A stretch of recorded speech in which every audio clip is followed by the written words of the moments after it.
The following program contains the opinions of the host, guests, and call-in participants. These do not necessarily represent the views of this show's distributors or sponsors.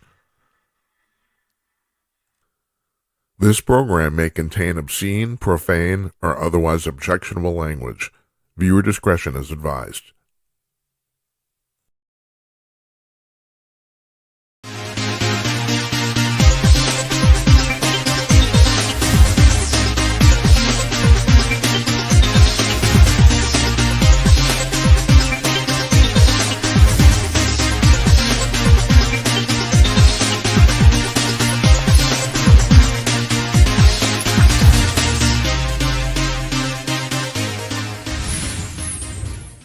Howdy, everybody. Coming to you cordless. It's Tuesday night, April 22nd, 2025. I am Jim Peters. Welcome to another edition of Jim Peters Tonight at Night. Do I know what I'm talking about? No, I don't. No. This is episode number 222, if you're keeping score at home. Greetings from Minneapolis. I hope you folks had a nice weekend. I hope you had a nice Easter. I did. Went over to my sister's, had a good time, met my niece's friend, Allison, work friend, wonderful woman. They warned her about me ahead of time. What is that all about? Really, seriously, am I that bad? It's like, no, Uncle Boom Boom is like, he will talk your ear off. Yeah, I do have a lot of questions. I do in my real life too. And by the way, if you're wondering, that I have a whole bunch of nieces and nephews, like scads of them everywhere. And they call me Uncle Boom Boom. And the reason is because about 1,000,000 years ago, for about 10 years, I made my living as a DJ. And somehow this boom boom thing stuck. These people are now, they're all adults. They have families. They have major jobs. They still call me Uncle Boom Boom. I don't know. Whatever. Kind of have to be there. Want to thank Jonathan Lockwood for coming on the show last Thursday. Had a great conversation with him. I also want to thank our regular caller, Think. And this was interesting, who was basically a scheduled guest. And that was, first of all, it's interesting because we had a 2-hour show because we had 2 basic guests on. And the reason, Think is a regular caller, but he texted me that afternoon and said, I went to this place called the Willard Insane Asylum in Willard, New York, and it's crazy. The staff says it's crazy haunted, and I looked it up, and he's apparently right. And I said, "Why don't you just come on? Come on and talk about it." So he was actually kind of a scheduled guest, even though he did it by phone as usual. He usually calls in, and I put pictures on the screen, and I put a blog post on our blog at chimneynight.com over the weekend about the fact that I put a picture up. I only had one from Wikipedia that he said, well, that's not as nice that's way nicer than the place I saw. And so he sent me afterwards, after the show, he sent me some pictures from of some other websites, and I put them on our blog because he's right. Those pictures, this place basically looks bombed out. The other thing he said, which I thought was really interesting, is he said this place is very, very large. It's 1,000 acres. It's basically a small town. And I was thinking about this. I did some reading about this after the fact.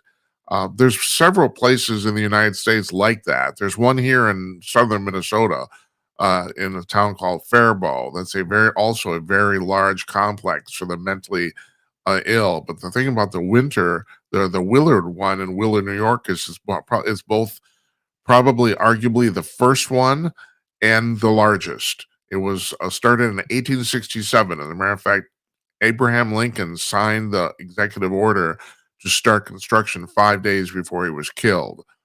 And so it opened 2 years later. And it's a very, very large place. Like he said, it's basically a town.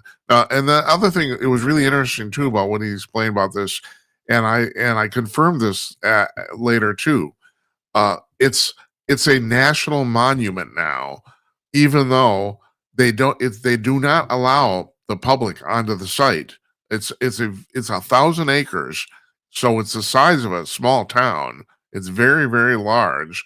And he said the same thing. It's not a campus. There's buildings everywhere. There's only one single building on this entire site now that's occupied on a regular basis, is used for a drug rehabilitation center, and Think said there's about a dozen people that work there, and they work for the Department of Interior because it's a national monument, but the place is not open to the public, which is really kind of unusual. I mean, you go to national monuments; they're all over the United States. Every state has a few, but this one, even though it's a real national monument, you can't go there and see it unless you have an invitation.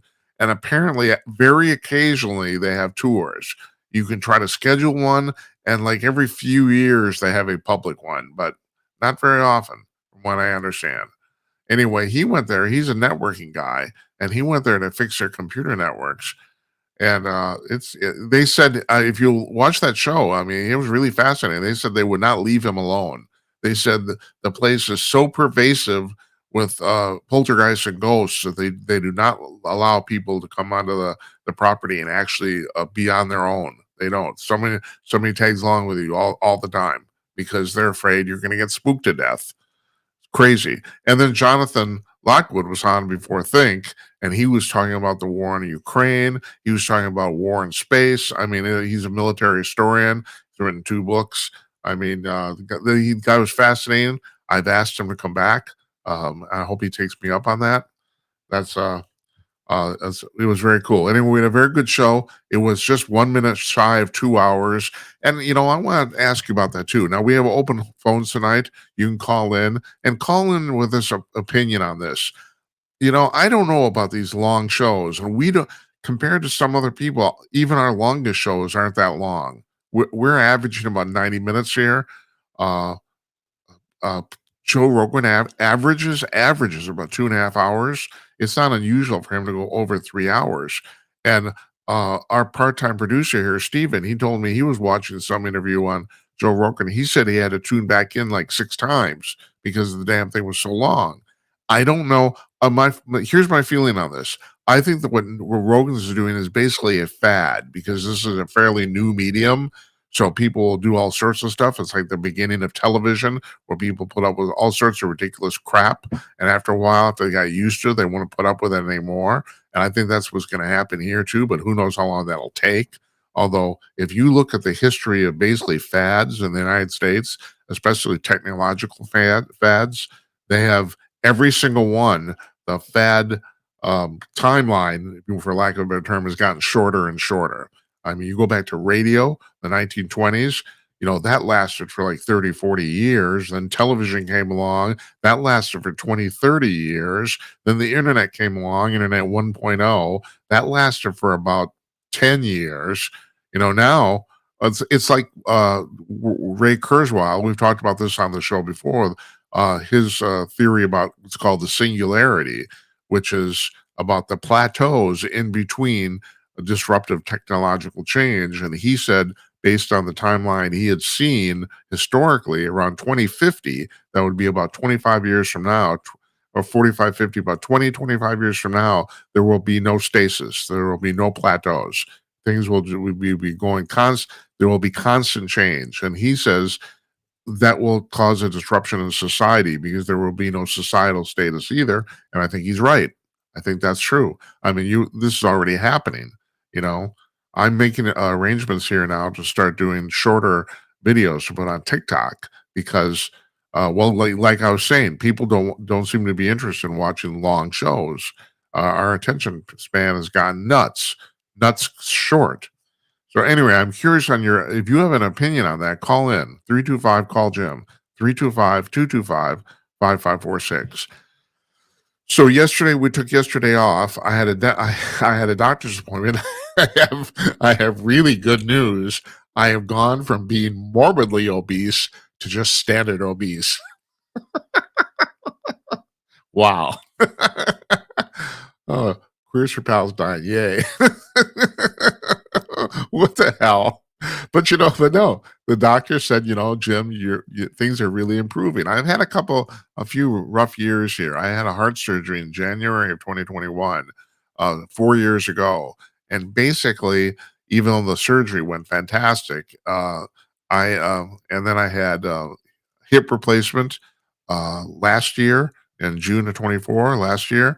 And yeah, I have not been feeling that good for about, and this is, I had a very full life where on a scale of 1 to 5, my health was a 5. I'm sure you want to hear about this, right? But I mean, seriously, I thought you'd find I thought the thing about the morbidly obese would be funny, and it is. Yeah, so I'm no longer morbidly obese. Yay!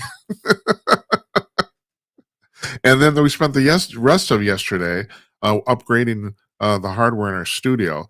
I'm very proud about what we got going on here. I mean, we're continually tweaking our production values because I mean, look, the one I get this constant comment from people, especially professionals in the industry who watch the show. And the one thing they all say is it looks fantastic.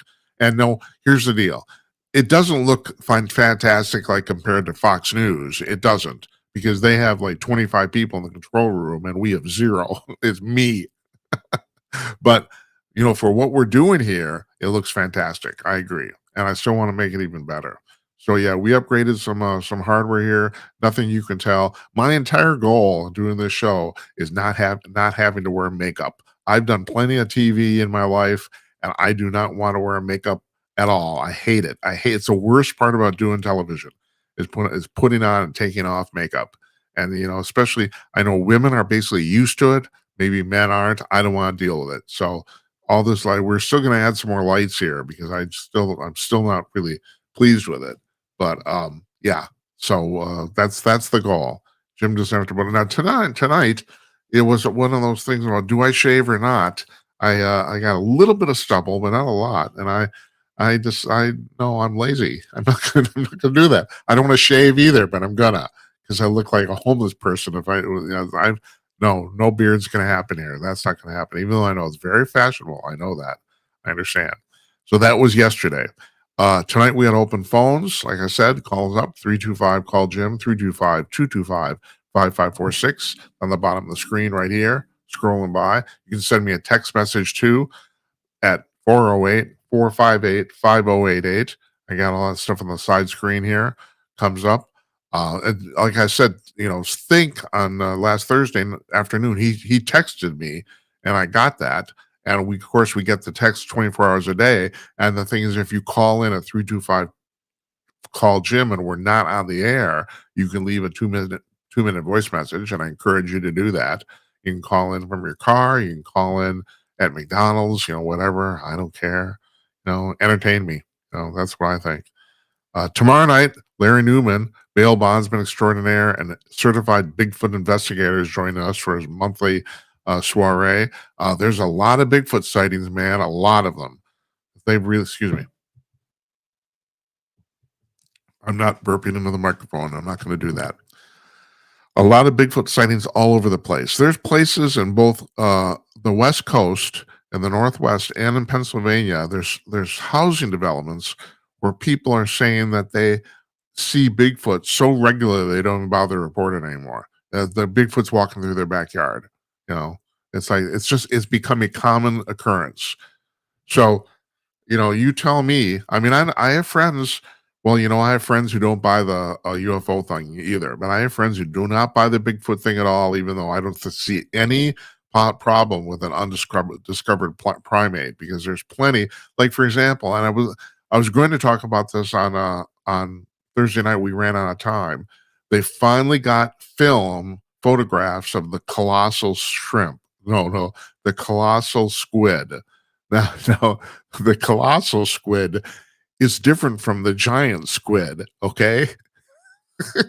Like it's like we're talking like jumbo shrimp, Say no. Okay. The giant squid was rumored for 2,000 years until they finally caught one in 2006. You go back to the time of Christ, and there were sailors that were talking about this thing, and nobody believed them. This giant squid, and it's like, oh no, that's crap, that's crap, that's crap. 2,000 years of crap, and then all of a sudden, oh look, here's one in the net. That's right, they caught one finally in 2006. Now they're photographed regularly. The colossal squid is, as you might imagine, even bigger than the giant squid, but it's actually a different animal altogether, and it's shaped differently. The giant squid looks more like your traditional squid. The colossal squid is more bulbous, but at any rate, they finally caught one. And the colossal squid, they knew of its existence, but it had never been caught. It had never been photographed before. They finally have film of one underwater. Now, the one they have film is a tiny little baby. You're going to think I'm kidding. I'm not kidding. They have film of a baby colossal squid. Okay. It's only a foot long, even though these things get to be enormous size. But yeah, but it is a colossal squid. They have it on film, and I've seen the film. I know I'm not going to play it. I'm not gonna. Yeah. So, why did I start talking about this? Anyway, oh, 'cause the Bigfoot thing. That's right. Yeah, Larry's coming on. So yeah, so we have there's been cryptids that have been reported for thousands of years that we have finally discovered or actually verified, and I think that's going to happen with Bigfoot too. Now, I can't, Larry doesn't buy this at all. I don't blame him. But there's people and even Stan Gordon has come on the show, maybe arguably one of the premier Bigfoot investigators in the United States for sure. And he said straight out on the show, although I would not get him to speculate, I tried and I couldn't get him to do it. He said that there's something paranormal about Bigfoot that does not make sense. And I've heard this too. Specifically, and this is what he referred to, and I've heard this also. There's many, many people who've reported Bigfoot disappearing right before their eyes. They're looking at Bigfoot and almost poof, Bigfoot's gone. Doesn't run away or anything like that. He literally just dissolves and vanishes. And that's weird because I don't know about you, I don't know any animal or human that does that, right? So his thing is there's a paranormal aspect to it, and I've heard other people say this too. Now, Larry doesn't buy that. I don't blame him. Seriously, because you don't need this to qualify the fact that Bigfoot's real. Larry started investigating for the Bigfoot Field Research Organization because he's a trained police investigator. That was his job for many years. It no longer is. Now he's in the bail bonds business, but he was a police investigator, and they took him on even though he did not believe in Bigfoot. He was highly skeptical, or basically a non-believer. But he said, "Yeah, I'll do the investigations." And so he said he didn't believe it until he's out in the middle of the Ozarks. It's pitch dark. He said you couldn't see your hand in front of your face. It was so dark. He's in the Ozarks in the woods, and he said he watched for an hour through an infrared camera. He watched Papa Bigfoot, Mama Bigfoot, and Baby Bigfoot, a Bigfoot family walking around. And he said that's when he became convinced that Bigfoot was real. So he said you couldn't see it with your naked eye, couldn't see anything. It was too dark. Well, on the infrared camera, they showed up clear as day. And he said he watched them for an hour. So that's his story. And now he still works at the Bigfoot Field Research Organization, and he still believes in Bigfoot. Now he does.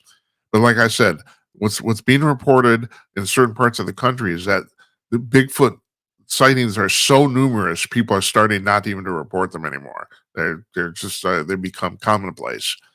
So that's kind of interesting too. Thursday, we're gonna have a show on Thursday. I don't know who's gonna be on yet. I have no idea. We're still working on it. So if you have some ideas, call me up. Let me know. I like talking to people. That's what I like doing. I don't mind doing these solo shows though. Especially taking your phone calls. I'm good. I'm good to do this once a week.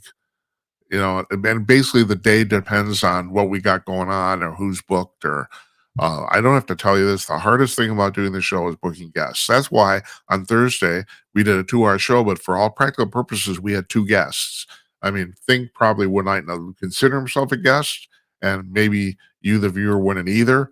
But still, I mean, that was planned. Normally, he just calls in like everybody else, but we planned that ahead of time. So I guess in that sense, he was a guest. I like the idea of having 2 guests on a show, but you try doing the work to arrange for that. I mean, that would double our workload here. So yeah, and also, yeah, we advertise this show Monday through Thursday, and yeah, it's really true. We almost always take one day of the week off, and I tried to for a while there. I was trying to plan for that. Well, that doesn't work either. So now I'm basically pulling a Johnny Carson, and I'm only working 3 days a week. And although like 2 or 3 weeks ago, We actually did 5 show we did Monday through Friday, which we had never done before. We did 5 shows in a row. And I will do that to accommodate the guests. If the guests say they can only make it Friday, well, damn, we're doing a show on Friday. That's the way it works. So before we plow forward with more of my yakking and your phone calls, I tell you what, let's take care of some financial responsibilities here, and we're going to do run a commercial, and we'll be back right after these messages. Don't go anywhere.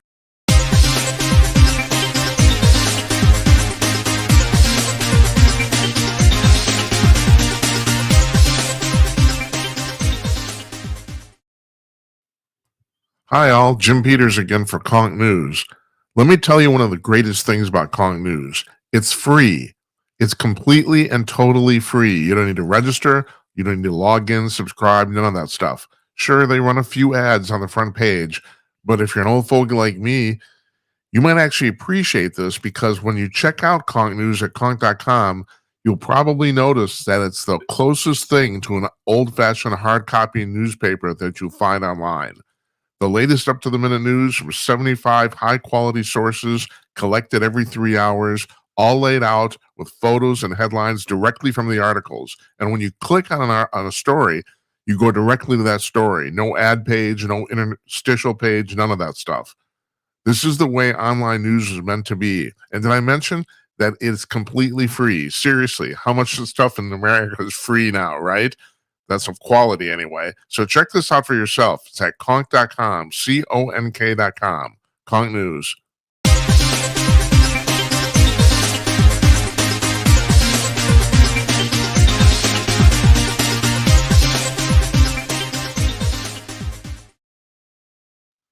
All right, we got it going on. Yeah. Okay, boomers.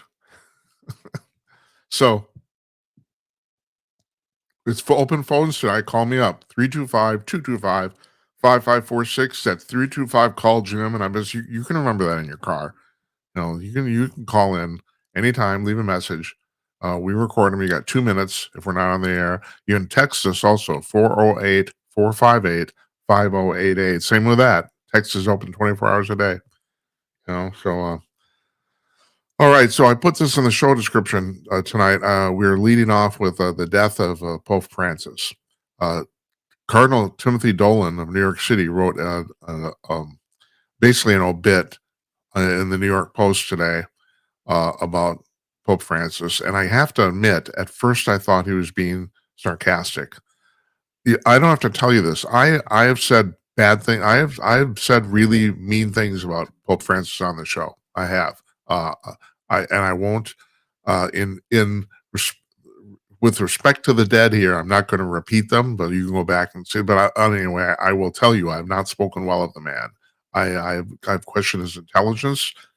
Yeah, that's mostly it. I question his intelligence. Um, but my former boss at Kong News, the commercial you just heard, Jeff Meyer, he's called Bill O'Reilly my boyfriend, and O'Reilly said he met Francis for a few minutes a few years ago, and he talks about the fact that his beef with Francis is basically the same as mine. Although I did not know the history of this per se about the fact. So Pope Francis is Argentinian. He was originally an Argentinian cardinal before he was elected pope, and his history with the poor people of Argentina goes back to his youth, basically. I mean, when he started as a priest in Argentina, uh, and and this is the thing that Timothy Dolan said in his obit today, and that um, O'Reilly has talked about, and I want to acknowledge this because I'm sure it's true, and that is everybody says that his his heart was in the right place. He's been a champion for the poor all his life. The problem is, if you want to call it that, and I will call it that, is that his proposed political solutions to the problem of poverty, and he came to the conclusion that capitalism is wrong. That's basically, and that's the reason I've said bad things about him, because he's wrong about that. And here's how he's wrong about that. Capitalism is an extremely flawed system, and you look at all the economic systems that have been created by mankind, they're all extremely flawed. The problem, if you want to call it that, is that capitalism is the least flawed of all of them. I mean, if you're talking about socialism or communism, they plainly do not work. Whereas capitalism, as cruel as capitalism can be, it has lifted hundreds of millions of people out of poverty. It has, because the fact of the matter is, if you are lucky enough to work in a within a country that recognizes capitalism as a legit system, you can work yourself out of poverty. That's the reason. Now, I had to qualify that because you get back to this, in his first term, there's this very famous remark that apparently uh, President Trump made in private, but it's never been disputed about the fact he said he called a whole bunch of third world countries in the across the world. He called them quote shithole countries, and I've always said people took real offense to that. It's like these people they can't help it. He wasn't talking about the citizens of those countries. He was talking about their governments. And there's not 100. Last count I saw, there's 192 countries on the face of the earth, and about half of them, in terms of their governments, qualify as shithole countries. And that is they're either completely corrupt or they've they've been corrupted through socialism or communism or whatever. But anyway, there's no way in those countries.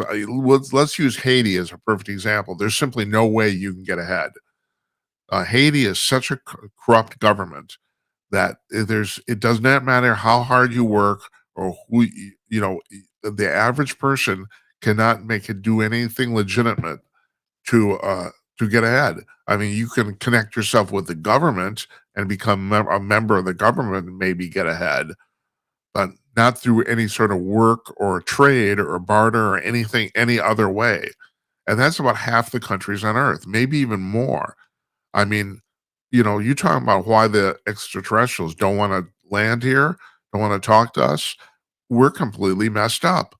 I mean, there's a reason people want to are we're busting into the United States, 11 million of them over the last 4 years, and that is it's better even if they get caught here breaking the law entering, it's still better than where they came from, and that says something, That says it says a lot. Anyway, Pope Francis, Cardinal Francis, the priest named Francis, or actually that's not his real name. I can't remember what it is. You know, Francis is his papal name. But he came to the conclusion that capitalism is wrong.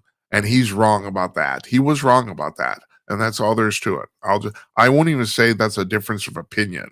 There's so much evidence that capitalism is such a superior system to any other that and I know I have liberal friends that will disagree with me. I don't care. The evidence is overwhelming. There's never been a single socialist or communist country on earth that's ever succeeded in the long term. I mean, the Soviets gave it 50 years and they couldn't do it either. And that's probably about the longest you'll get in terms of any sort of effort to make it work. It's just it does not work. It doesn't. Well, I'm not going to talk about capital or communism here, but in terms of socialism, there's a distinct reason it doesn't work. And you talk about the Marxists and the Marx Manifesto and all this sort of stuff. There's an error in Marx's logic right at the get go that he does not incorporate into the. I mean, it's not what so much what he's talking about. It's what's missing, and what he doesn't recognize is the concept of possession. It's this whole thing about you'll own nothing, you'll be happy. Bullshit. That's bullshit. You'll own nothing and you won't be happy because humans we have an innate sense of ownership. Little babies know which their pacifier belongs to them. They know that. Little infants. It's wired into the human psyche. And communists and socialists want us to forget about that, you know? So, and like I said, nothing has taken people out of poverty more than capitalism. Socialism and communism simply don't work. And you can talk, and the thing is, and your liberal friends will talk about democratic socialism, and mine do too. Well, they're wrong. It's just, the general American liberal line on this as well. It's it's never been done right. It's been done six ways to Sunday. It doesn't work. It will never work. That's all there is to it. And so that was my beef with uh, with Pope Francis, and bless his soul, in heaven. Uh, you know, uh, the only thing I have to qualify this is the same thing that O'Reilly said last week, and he said his heart was in the right place, and that's what Timothy Dolan was saying. I don't have to mention this, but there's an undercurrent here about the fact that I'll say the elephant in the room, that there were a lot of people in the United States and also worldwide who did not care for his uh, his papal leadership. They weren't, yeah, and that's the primary reason, because he seemed to he liked to dabble in politics, and his dabbling in politics, many people thought was incorrect, including me. So he's off to see his father, and I hope, and that's, God bless us all. I'm not going to sit here. I'm not going to um, berate him anymore. He's left the earth and plane. So that's that. Now there's already people saying we should have the implication here, and I think it's very apt, is that Pope Francis was politically a very liberal person, and there there are people already saying that maybe we should have a conservative pope for a change. Now, the interesting thing is, you look at his two predecessors. Uh, God, what I know is Ratzinger. What was his people? You had Pope John the Second, Paul the Second, and then Pope. Oh God, I can't remember the guy who retired. Anyway, he was kind of a centrist. Pope John Paul II was a conservative, probably. You'd probably say, although apparently he went through that, like a lot of people, including me, went through that conversion kind of in middle age. He started his his priesthood as a liberal, and he ended up being not just politically but theologically conservative. So so anyway, maybe it's time for that again. I don't know. I'm not a Catholic. I'm not really. Uh, I don't have a. I guess I don't have you know, a cat in this fight. But I'll tell you one thing, and I was talking about this with at the family dinner on Sunday. I've been to the Vatican twice in my life. Once when I was 10 years old. My mother, my 100-year-old mother, dragged me around the globe when I was a kid, and was much the better for it. I loved it at the time, and looked at some of my favorite memories. But when I was 10 years old, my mother took me to Italy, and we went to St. Peter's Basilica, and I still remember as a 10-year-old kid, I still remember being completely and totally blown away by how the size of this building.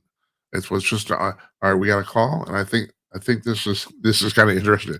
So we got screening here, and a thing comes, and it on the screen it comes out as stink. Hey, think, are you there? That's It funny. comes out as Yep, I'm stink. here. How are you, man? Pretty good. Pretty good. How's it going, Jim? It's going well. I don't know. I was rhapsodizing, not eloquently, uh, just very very admirably about your little spot on Thursday. That went very well. Yeah, yeah. I was listening to your show earlier. I wanted to continue about what you were talking about capitalism, about what the Pope said, but Yeah. we No, can talk about no, no. whatever That's you. good. That's good. Why did you do that? What do you think? So I actually didn't. I don't. I'm not too fond of the Pope either. I said it many times on your show. I think everybody, the majority of people, should believe in God. I think it keeps everybody in check. Yeah. It's either that or we have chaos. Right. But in terms of the Catholic, uh, what is it called? A politician for Catholic? I don't. Well, what are these people called? The Pope and stuff like that. Uh. Religious leaders, Yeah. That'll work. Let's people. go with that. yeah, I think they have an agenda too. In some way, they talk like they're being paid off for some reason. When the Pope has an opinion about President Trump in terms of him calling Trump bad because this guy builds walls, and he's saying that I forgot the exact quote, but it's something about Trump is a bad man because he builds walls, and a good man doesn't create walls, or something along those lines. Right. It just seems like he's talking in terms of some sort of agenda. It's not. Re, it doesn't seem like he's talking out of anointment. I believe that some religious leaders should speak out of anointment. Like when they talk, it's like the divine goes through them. But with these popes, the last few popes that have been in power, it seems like they were paid off to what they've been saying seems like some sort of agenda driven. It doesn't seem divine. Does that make sense what I Oh say? yeah, it makes It sense. doesn't. Although I would agree it doesn't seem divine, but I still think it's. I don't know if they're actually getting paid off. I think that especially in Pope Francis's case, I think he truly thought this stuff. I think that it came from within him. I don't think he's fronting for anybody per se. I just think that that's what he thought, and yeah, you and I could sit and maybe think, well, how could somebody who's been on the earth 80 years think that? But they do. I don't know. I just think he was wrong. So I don't. That's. I guess I mean, I think it's as simple as that thing. I don't think anyone's. I don't think they're getting paid off or anything. Although God knows there's enough politics in the Vatican to probably to kill a horse. But still, I think it was his own thoughts. And he's at the top of the food chain. He can do whatever he wants, and he did. So that's what. And I agree with you. So his thinking is that you got a guy who builds walls, and walls are bad because these people who want to come to the United States want to better their lives, and they do. But the problem is you can't just let everybody in. Otherwise, you destroy the sovereignty of a country. That's what happens, and that's what happened here too. I mean, it's like they're having the damnedest time now removing these people. They don't. They're here illegally, and as a country, we have the right to set the rules and who gets in. You know, so I don't know. It's like I don't want to be too. The guy just passed away. I don't want to be too mean, but yeah, I haven't been kind to him. I haven't. Um, when did it happen where these popes don't talk about God so much? It seems like they talk more political, like almost like in a government type of ideals and morals. I thought that the Pope would talk about God, like, God's going to come, when Jesus is going to Yeah. come, and what you should do to be closer to God. But when these popes are religious leaders start talking political nonsense, like recently, that one lady, the lesbian lady, do you know what I'm talking about? At the inauguration of President Trump, where Uh. she got on stage, and she was talking about how Trump should be pushing more policies towards like homosexuals or and those type of narratives at his inauguration. Do you know what I'm talking No, I about? actually I gotta admit I don't. I don't remember. I don't know what you're talking about Oh, here. okay. When Trump was inaugurated, it might have been the day after. He was at a church, and the priest Oh yes, yes, I that do day was remember. Right, that's right. I remember that. Yeah. Yeah. Yes, it yeah, was. and Go ahead. yep. And instead of talking some religious stuff, she went into politics Yeah. and started saying that, she didn't agree with, basically, she was saying she didn't agree with Trump's policies. These are religious leaders. They should be talking about God, getting people closer to God and how to better their life and things of that nature. But when they have start getting opinions like that, it makes me question, like, well, what is the motive here? So that's why I said that I feel that some of these popes are being paid off in some way or being told to say certain things. It doesn't seem organic what they're saying, what's Yeah. coming out of them. But It just hold seems it. like they have. Think. Did you Go ahead. think this lady, this Mhm. this lesbian priest? Do you think that was organic in the sense that that was her talking? Right. You don't think she was put up to it, do you? No, I believe that's her belief, and I still think that she was being told to say some of that, but she agreed right away to say that. That's what I believe. I think that someone said, "Hey, you should mention something like this," and then she started saying it like she agreed with it. You know Uh-huh. what I mean? If Yeah. someone didn't tell her, she wouldn't have said what she did. Oh, you But think I that? You it think that, definitely it's huh? That's interesting. I don't. yeah, I don't know if I. I don't. I guess yeah. I would think differently. I think that she actually that was she generated that on her own. I think she. I think the problem. The way I look at it is that a lot of these people they literally, very literally, they have a pulpit, and so they decide they're going to like say what they think. And like you said, I don't think that's actually appropriate. They're there to speak the word of God, not necessarily their own opinions. But I would say I think that that came from her brain. I don't think anybody prompted her to say that. Just my two Well, bits. yeah, yeah.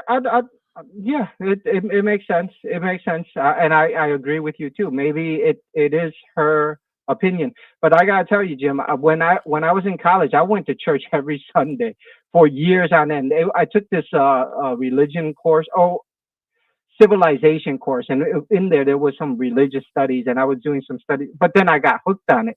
So I was going to church every Sunday, and not one time that I went to church that the preacher, even when I was younger, when I went to church, I've never had one time the preacher talk about some political ideas. The president should do this, the mayor should be this way. I've never heard a preacher say things like that. The first preachers, when I went to church in college, they would say things like the devil goes to church. And it shocked me the first time I heard that the devil can go to church, and it would be things along this line: how to better you, Yeah. things like once you accept the Lord in your life, you become smelly to other people like rotten meat, and you're going to notice people spread away from you. But that's what happens when you become holy. Those type of messages, not messages like the president should be doing this for this type of people. Or the mayor should be thinking this way. That's not a religious leader's. No, it isn't. I, I yeah, would I okay, would you say I understand what would I'm saying. say that you actually had pretty good priests there in your college campus church. I got to tell you, I had the opposite experience when I was growing up, and this is going way over 50 years ago now. Uh, so in my childhood church, and I'm going to name the guy. I have no problem doing this. I'm sure he's long past, long past. His name was Norris Shanehider, and the church I went to in small town Minnesota was the oldest single Christian church in the entire state. It went back way before the Civil War, and so he was the preacher there, and it was the complete opposite of what you're talking about. It was I found it even as a child hilarious because his sermons were only about politics. That's all he talked about from the pulpit. I just thought, and of course, this was during the Vietnam War, and people were against the war and stuff. I suppose you could say there's some religious component of that because people are getting killed, but that's not what he cared about. He was just a political junkie, and we never heard about the word of God at all. And I got to tell you, even as a kid, I thought this was absolutely hilarious. I thought this guy is so bad at his job, it's unbelievable. So Oh my God! I know it was What? awful. Whoa, whoa, whoa! I've never heard that Yeah, before. Like, and you went to a church where the priest was just talking political stuff. that's What all he the talked hell? about. That's honest to God. It's complete What? opposite of what you're talking about. And this is like, this is Yeah, the 1960s, where you think, well, I don't know. Yeah, it was hilariously bad. I mean, I thought that as even a little kid, I thought this was really funny. It's like, this guy, he's not talking about God. It's like, Jesus Christ, literally. Anyway, hey, I have a question yeah. though. That's I have a question. Did you go to okay. a religious college? You know what I mean? Did you go to a college affiliated with a church? No, I was in. So I went to college in Atlanta during the '90s, and I'll tell you this: if God existed here in America, He lived in Atlanta. Oh, you think That's so? 100%. Oh yeah, definitely. Maybe Really? even now, but definitely back then. Yeah, I've never ever. I lived in Texas. I've been to Pennsylvania and New York, and I got to tell you, there was no place. like Atlanta. I would be on the MARTA, which is the subway. Whether it's the subway, the bus, or just standing on the corner, people would just walk up to me and say, "Hey, come to my church." Oh, by the way, Atlanta is the church that I went to was on Auburn Street. It wasn't that far from the church that Martin Luther King preached at. Uh-huh. It was a side church, similar, and they would film. There's so many big churches. There's so many churches in Atlanta at that time. Probably even more now, but they were being filmed. You could watch them on TV, and they're just huge, huge churches. And the message was everywhere. Like I said, I would sit on the martyr, and somebody would come up to me. It's like, "Hey, God's been wanting to talk to you." And what? They'll come and talk to me like that. Like, God's been wanting to talk to you. Why haven't you talked to God? Like, wait, what are you talking about? And I would hear this so much that I'm like, you know what? Maybe God is asking for me. So I went to a church one day and just like walked in, and I remember, like I said, the first time I walked in, it was during the benediction. And the preacher, I don't know if he was looking at me or if that was part of his sermon, but he said the devil goes to church. And I thought he was being racist or something like that. But he broke it down.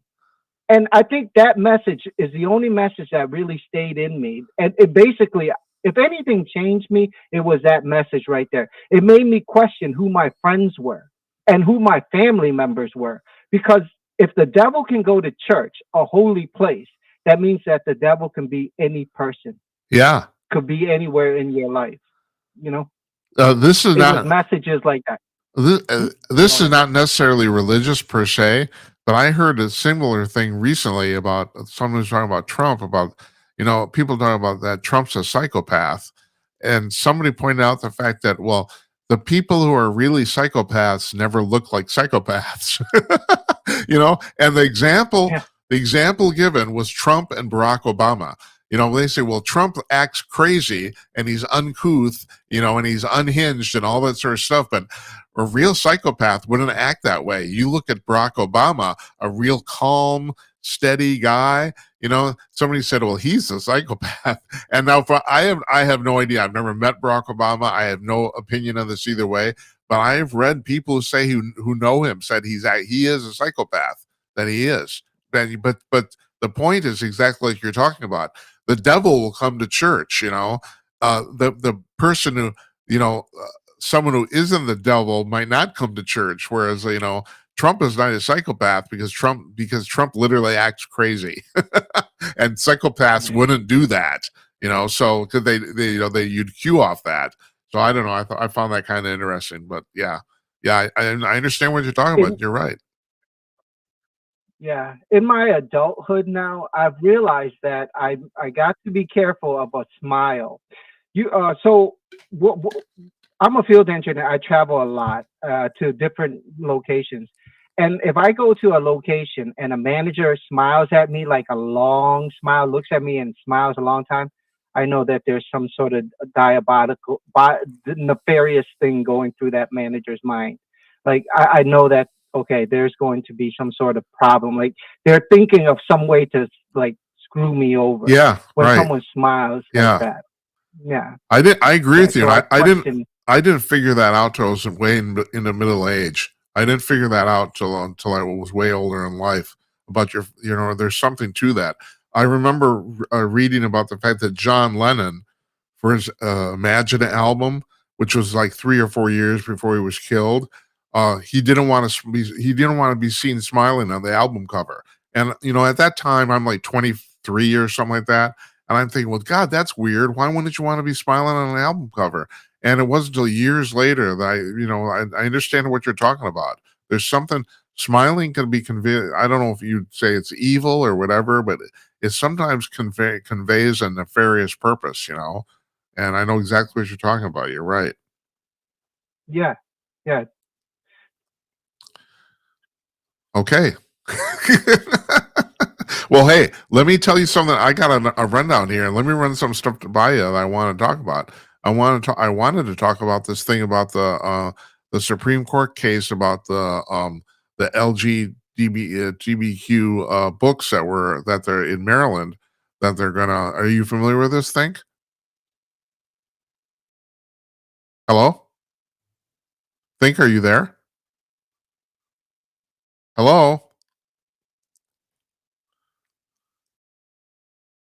Hello? Well, I think we lost him even though the call is not dropped, but, I guess it did. His call did drop.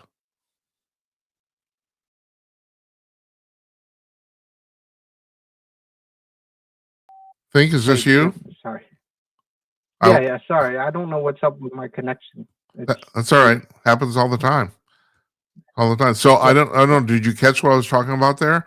I was talking No, about I okay. So there's this the Supreme Court is going to be ruling on this case in Maryland about giving parents the option to opt out of, and these are, if I'm right, these are elementary school kids opting out on books about gay and lesbianism in school. Have you heard about this?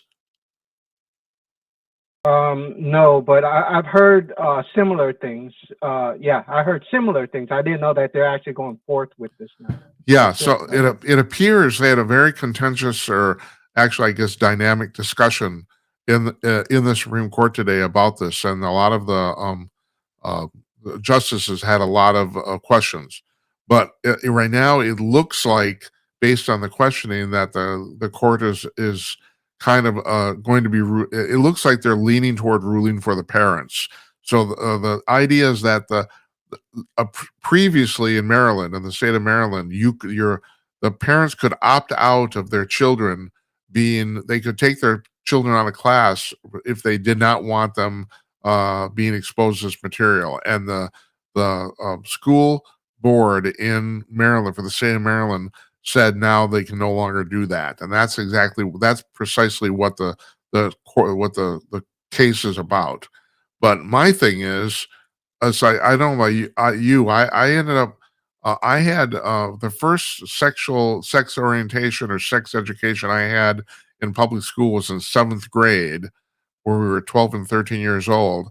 And I don't see any reason why kids younger than that have to be exposed to sex on any level whatsoever. I just don't. It doesn't matter the gay, straight, whatever it is. I don't see why that has to be in school. What are your thoughts on that?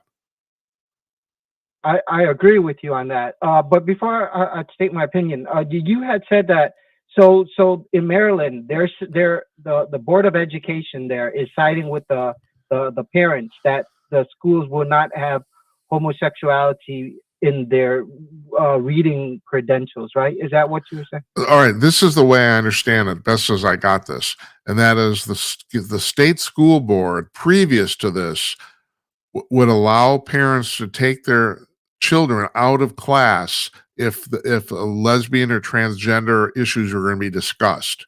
Now they've changed it Okay. so that it's compulsory, it's required, so the kids cannot be taken out of class anymore. And that's exactly what the suit is about, from what the best I gather anyway. That's the way I understand this. Wow. Wow. Yeah.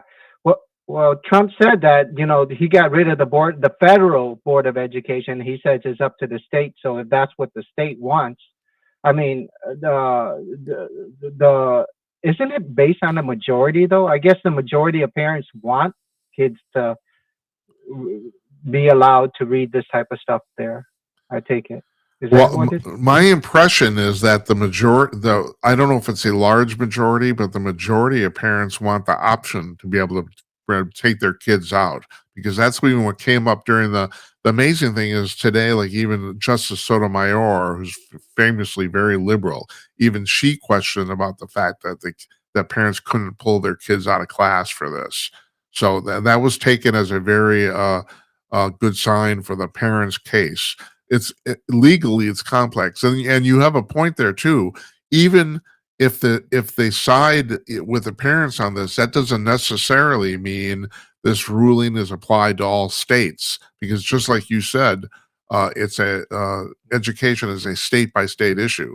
So I don't even know if Yep. there's going to be a precedent set. I don't even know that. My thing is, the reason I put this on the rundown for tonight is I just don't understand why this is being discussed in school at all. I just don't. I mean, most kids before the age of 12 don't even aren't even sexually aware, regardless of what the left says. I just don't believe that. I mean, I remember being 10 years old. I don't know nobody in my age group who knew what was going on, you know. So it's just, and not only that, the Chinese are beating the crap out of us. You know, our children went from first in the world in education to 36th in what 40 years. That's great. That's fantastic. We're failing just measurably on all cylinders here, and yet we're having these ridiculous discussions. I don't even think we should be having them. What do you think? Yeah, yeah, I agree with you on that. Real quick about my daughter, she's from Vietnam. Uh I huh. think it's considered second world country now, but it used to be third world country. Yeah. How old And is when she? she How old came is here, and think? How old is she? she's 16, She's she's six. 16 years Okay. old now. All right. Yeah, and when she was put in the classes here, so she's in ninth grade, I think it is, or 10th grade, and she's her math level is above the kids over here. They won't increase her to a higher like an AP class. It's because she doesn't her English is not so good, and Uh-huh. that's why they won't increase her. Because the higher level you go, like calculus, there's really no math. It's all like questionnaires. You Right. know what I mean? Like a Right. boat goes north, the wind Right. blows south. That type of stuff. Yeah, they're So, but her verbal math problems, level, right. Yeah. yeah, her math level is definitely higher than the students here. And even her history, she has a lot of knowledge of history, but her history is very different. So yeah, I didn't agree with that until my daughter started saying that in Vietnam she's taught a higher level than over here, and Yeah, that's pretty shocking to me. you need to go back to the original point though. Like you said, she's coming from what's considered a second world country, and she's coming here and she's still That's right. beating the crap out of all the other kids. I mean, that's terrible. You know? That is terrible. Yeah. Yeah, that is terrible. I don't know what it, I'm gonna say, Jim. I know you're gonna hate me for saying this, but Uh, I said it before. I'm gonna say it one more time. I think that that the whole COVID thing was created to get rid of Trump, and because what Trump was about to do, and we see what Trump is doing right now, which against China, and I strongly believe that China has been doing this for the longest time. China has been dumbing down this country so that they could get ahead. yeah. The other day, I just saw pictures of modern day China. Holy shit, Jim! Have you seen what China looks like now? It's more advanced than Japan. Yeah. It's up there with Dubai. It's so incredible. They have trains going into buildings like hotels and stuff like that. It's so they're so high up that you could be on like the 20th floor and it feels like you're on ground level with trees and everything on buildings like that. They're so advanced now, and they make America look like Yeah. they make America look like shame here. Think They're much I don't hate you for that opinion at all. I think that's a valid point of view. I don't know if it's true, but I certainly can see about the fact that um that COVID was created to thwart Trump. I don't know if it's true, but yeah certainly think that's a valid conjecture. I really do. I don't think that I don't have any problem with that at all. It's because it's like this yeah is not natural. It's obvious. Uh, well, first of all, I mean, for all practical purposes, now it's accepted that this was created in the Wuhan lab and got loose. I have said, which basically, and maybe you and I are saying the same thing. I have said that I think there's a good possibility that the Chinese let it loose on purpose just to see what happened. It was basically an experiment to see how the West would react to an globally infectious disease that really wasn't that even infectious. It really wasn't. So, I mean, maybe you and I are saying the same thing. I don't know, and I don't know if there's any truth to yeah that either. But I think it's a valid, I think, conjecture. I think it's a valid possibility. yeah. I definitely think that China has been dumbing down this country. I 100%. Yeah, I look at Asia and the level of of how Asia is compared to this country, and it's just it seems like that they're doing this on purpose too. And China's not a good country. Their morals are not there. They don't have morals. I guess it's when you have so many people, you start looking at people not in terms of a person, but you start looking at them like numbers and Yeah, barcodes and things like right. that. Their life doesn't matter so much. I And know. That is, and I and you do wonder that is if that's one problem with the population of the world in general. There's 1.6 billion people in China. They have 5 times more people in the United States.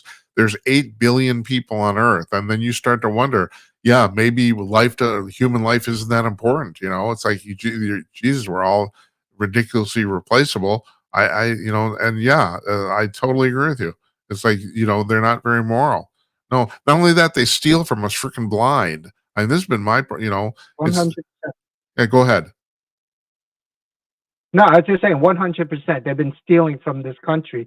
I believe that the smartest country in the world in terms of ingenuity and intelligence is not Japan, is not India. Somebody even said China. Oh, no, it's not Germany either. It's the United States. Yes, Everything technologically that we're living in modern day society has came out of this country. that's I right. mean, I know that the car wasn't invented here, but it was improved here. The airplane came out here, Yeah, refrigerators, computer, internet, you name electricity. All right. this stuff came out of this country. That's right. Nobody acknowledges it. Yeah, The people say stuff like, "Well, Japan's got the best robots." Japan took all that the robots that Japan has came from MIT. They yeah, took pieces of it and just put it together and slapped the name Sony on it. that's right. And then the people think, well, Japan built that, Yeah. and it's not. No, you're Uh, absolutely correct. the, the You could not be more right. yeah, That's absolutely true. that's right. Uh, Yeah. you Even talk. the Go ahead. Go ahead. go ahead. Uh, I was just going to say, even the electric car, electric cars right now are like a big thing right now. yeah, But it wasn't invented in Japan. It wasn't invented anywhere. It was invented here, not even by Elon Musk. It was invented by Ford here in yeah. America. Well, But then the gas. electric cars Go ahead. actually go back 100 years. From the 1920s, there were quite a few electric cars, and it was kind of a big deal back then, 100 years ago. I mean, this is not even isn't even a new thing, and especially I want to address the thing about you said. Well, the airplane was invented here. You could make an argument if you. I mean, I've studied this fairly closely. You could make an argument that there's somebody in Russia, there was somebody in France who might have actually flown an airplane or a device for a few feet before the Wright brothers did. That there's a possibility that's true, but that's not the point. The point is the Wright brothers actually invented the airplane because we're still all modern airplanes still run basically the way the Wright Flyer one did. I mean, so you're talking about okay, what is that? 1904. So it's like 120 years ago. And we're still the same concepts for flying airplanes, like your Boeing 747 still applies. That's not the point. The point isn't just that they were the first people to do it, they actually invented the airplane. So you're absolutely right. I mean, we invent stuff, that's what we do. And we do it because we have freedom of thought here, which is the reason the Chinese can't invent shit. And so they end up I mean, I was talking to the guy who was on before you on Thursday, Jonathan Lockwood. We were talking about the fact that I guess he feels very strongly about this too. So the hypersonic missile that China just released about a year ago, they built that because they literally stole the plans from, was it Boeing or Lockheed? I can't remember. They stole them and then they actually built that missile before we built it, which I don't know if that shows the fact that they're criminals or that we can't get off our asses because of bureaucracy. I don't know. But it was sheer utter theft. They used our plans to build that stupid missile. And then they're running. So now they're ahead of us. It's hilarious. Well, I guess, I don't know. That's hilarious in its stupidity. But no, you cannot be more right. No one invents stuff better than the Americans. That's what we do. That's correct. And then it's not just inventing, it's safe products here too. American products are so much safer than any other products from any other country. Yeah. I mean, our phones here don't blow up like that. No, they But don't. like, you know what I mean? Yeah. It has to go through rigorous FDA approval. I said this. I'm sorry, Jim. No. America's not a free country, right? It's not a free country. We cannot do any. We cannot do any. We cannot just do things here. We have to follow rules and regulations. Yes. So a lot of people that come to this country don't come here because of freedom. They don't expect to come here and say, "Hey, I could do what I could take a gun and kill somebody." They don't. They don't come here because of that. They come here because of something even better, and that's the justice system in this country. This country has a justice system that protects individual people, and that's why people come here. They know that when they come here, they're safe and secure, and it's those type of securities here that protect individuals, like the products that we consume. I mean, was it America that came up with the to list ingredients on the food that we eat? I think This so. was the first country that started. Yeah, it's protection for the consumers, and that's what makes this country so great. The products that come out of this country, I think around the world that they can trust it. You know what I mean? Yes. The my best my best example is sunglasses. When I was in Vietnam, I didn't know that regular sunglasses can make you go blind, Yeah. but uh, the but there are countries that make them without certain rules and regulations, and the lenses can damage your eyes. Uh-huh. So it's it's just stuff like that. And so this country is safe, and the technology here is good, and I think it's going to be this way for a very very long time, That was, very very long time. I have to say, think that's a very wise thought you just had about the fact you're right. People come here for justice; they don't come for freedom. I don't know if that's the actual reason Yeah, they originally come, but you're right. That's why people stay. That it's like that's what we have that no one else has. Is well, so far we have a relatively good justice system. I mean, maybe I hope it's not becoming corrupt. I hope it isn't, but yeah, no, you're absolutely right. And the thing is about the thing about regulations, especially when it comes to consumer products, is you can argue about the fact that sometimes there's too many and sometimes there's so too little. But we seem to have hit the sweet spot better than any other country on earth. That's true. And you have a fantastic example there, and that is just ingredients on products. The standard labeling of like food in the United States is fantastic. You actually get to see what's in it, and if they lie about that, they end up in jail. And you can't there. yeah, It's That's terrific. You actually get to see what you're eating. I mean, how many other places in the world does that happen? I'm sure there's people in the Europe has emulated us now, but still, it's like it's terrific. yeah. Yeah. Have you ever you know the story of that lady that sued McDonald's because of hot coffee, right? The Yeah, hot coffee. right, right. Yeah, yeah. And it's things like that that make this country incredible. This woman got burned and she sued McDonald's and she got a bunch of money. Yeah, Now, a lot of people don't know that that was not a young woman. She was in her 70s or 80 years old yeah, and she wasn't driving. And back then, the lids on the coffee were very like flimsy. right. And here's the crazy thing. They would put the coffee in the paper bag with all the food and then they'll just give it to you. People were getting burned all the time. And I don't know if you've seen photos of her burns, but it was down to the bone. Yeah, That's how hot the coffee was. It scorched her down to the bone. She had to get all kinds of different plastic surgery to fix it. And the car wasn't moving when she spilled it. They pulled her nephew who was driving the car pulled to the side, and when she reached into the bag, the coffee spilled over and just poured all over her legs and burned her. Serious burns. And because she sued, she didn't need the money. That's what she said. She didn't need the money. She just wanted McDonald's to change their policy. Now, you look at McDonald's now. If you get a cup of coffee, you could hold it by the lid. It's yeah, that secure now. yeah. And the coffee is not super hot anymore like back then. Policies have changed. And why? That's because of the justice system here. If you don't like something, you could actually make an argument for it and you know, change society. But when you go into third world countries, they can screw you. You're gonna have to accept it. You shouldn't have bought the coffee. You know what I mean? Right. It. that's what makes this country great. It's the justice Well, system. did you were In did you hear what I was talking about, Go like, ahead, sir. about 5-10 minutes before you were calling? I was talking about, all the shithole countries on Earth. I mean, there's 192 Yes, countries on the planet, and yeah, about half of them, at right. least, are basically what you call shithole countries. They don't have anything like that at all. Nothing. There's nothing like That's that that's right. happens. I mean, your point is, and it's very well taken, about the fact that, okay, here, if you sue, you can actually get permanent changes made to the system because people don't want to get sued again, you know? And yeah, and you're right. That's right. There's a whole bunch of countries on the planet where either you can't sue at all, or even if you sue and you win, nothing's going to change. It's like that's the terrible thing.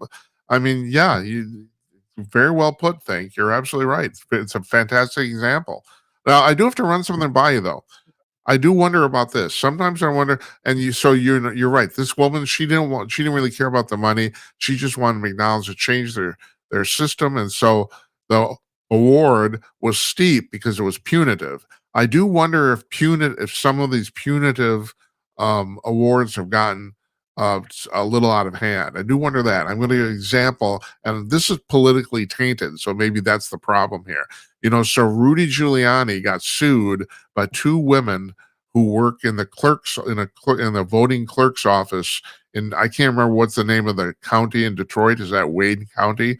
About during the 2020 election, they got these two women sued him for defamation and they won. But the thing is, so here's the deal though. What they were awarded $148 million, and that's more money than Rudy Giuliani has. In other words, they didn't sue an organization; they sued him personally. And I just wonder, it's like, okay, I understand them. I don't even really know the vagaries of the case. Let's say they were legitimately defamed, right? But still, is it that's a shitload of money just for one single person. I mean, I do wonder that. I mean, I've wondered about this for quite a while. Sometimes I think the awards are getting out of hand. What do you think about that? Man, that's definitely politically driven. I mean, like a regular court wouldn't acknowledge that sum of money. That's got to be politically. That happened with Alex Jones. I mean, Yeah, you're right. a Same thing. billion that he was Right. sued a billion. $1 billion. Yeah, that's He was definitely he was awarded. He was sued $1 billion for basically hurting a bunch of people's feelings. You know, I mean, that's right. that still really pisses me off. I mean, and I think what he said was crazy. But that's beside the point. This is the United States, and you have the right to say crazy shit. You do. It's like, no, you're right, and that's another good example. It was $1 billion. So it's crazy. That's nuts. Yeah, it's definitely politically. So I heard you talk earlier about capitalism, about how it's the best system, and I agree with you. But there's also a problem with it, capitalism, and that's when a company or a corporation or a person wins in a capitalist society, and they make so much money that they can start paying off politicians to write rules Yeah. based on their so that they could get a an unlevel playing field. You Hey, know what I mean? So before that you they go could on, get. think. I don't know if you heard exactly what I said. Maybe you missed some of it. But what I said is that capitalism Okay.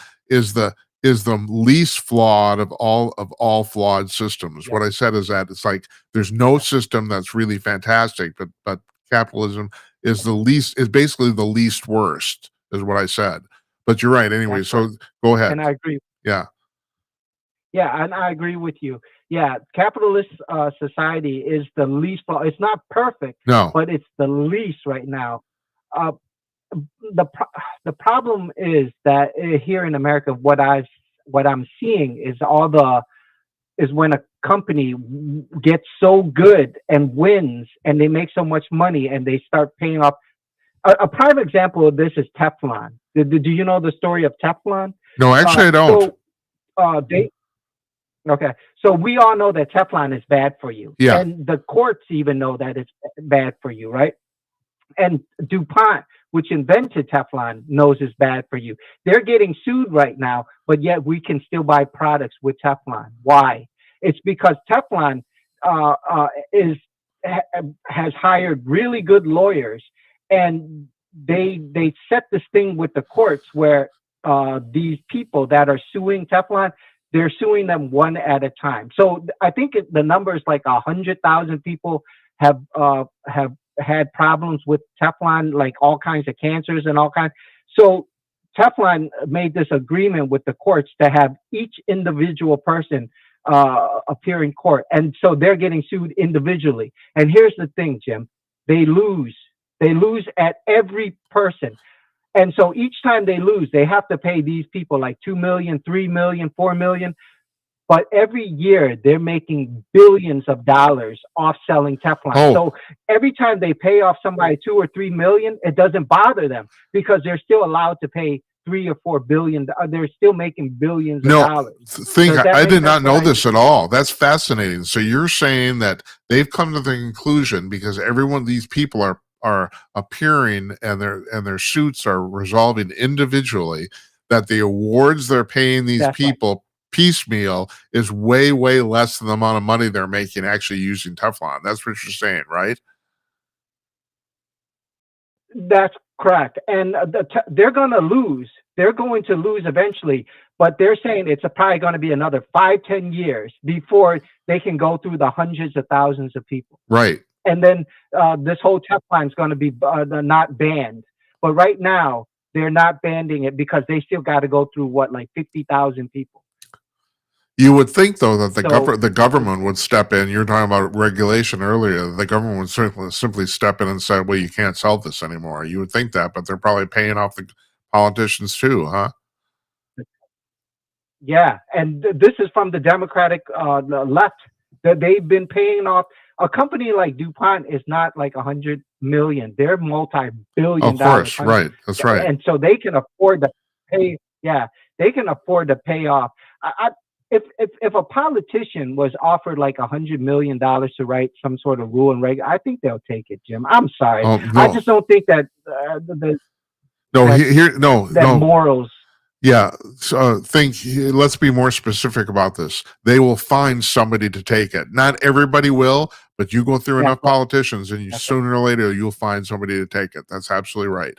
You know, I was just using I That's right. said this on a show a couple weeks ago about the fact that um that in the UFO community there was a guy named Philip Klass who was like the premier UFO debunker in the 1970s, and like he there was a famous case of Travis Walton who said who was abducted by aliens and was missing for 5 days.